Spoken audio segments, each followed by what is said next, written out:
I'm an avid hunter, an outdoorsman. I pride myself on taking good care of myself. Uh, and at the ripe old age of 72, I found myself on a bighorn sheep hunt in the mountains of South Dakota with a friend of mine who's in very bad health. And I was trying my best to keep up with a 37-year-old guide.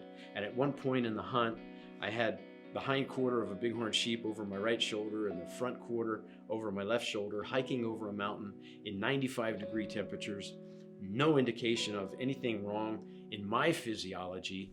And 2 months later, I ended up with a pain in my chest and a rapid heartbeat that sent me to the emergency room, only to find out I had a 99% blockage in the left anterior descending coronary artery, also known as the widowmaker. But I queried my doctor friend down in Lubbock, Texas, and he said, "Bill, think about it.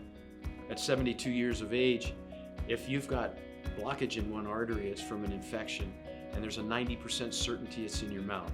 So he recommended finding somebody with what's called a CBCT, cone beamed computerized tomography machine. So I called Synergy Dental. I talked to Christy, the office manager, and I said, "Christy, do you guys have access to one?" She said, "Bill, that's what we've done all your pictures with." And I said, "I thought that was a 3D x-ray." And she said, "No, it's a CBCT machine." And I said, "Is it possible there's some residual infection where we put the implant in?" And she says, "No." And she said, "Don't you remember we discussed with you 2 infected cavitations in your jaw?"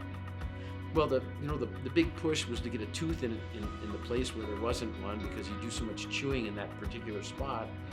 And I had conveniently forgotten about the infection, but one, I owe it to my dear friend in Texas who diagnosed me with 100% accuracy about infections in my jaw, and Synergy Dental, who fixed them. So I got a stent on the 31st of October, and on the 8th of November, I drove the 150 miles to Gillette, Wyoming to be in the chair with Dr. Porter, allow him gleefully to dig around in my jaw to remove the infection. And now here I am, 72, with a stent in my coronary artery, but the infection is gone in my jaw, and now I feel that I'm back certainly to 100% health.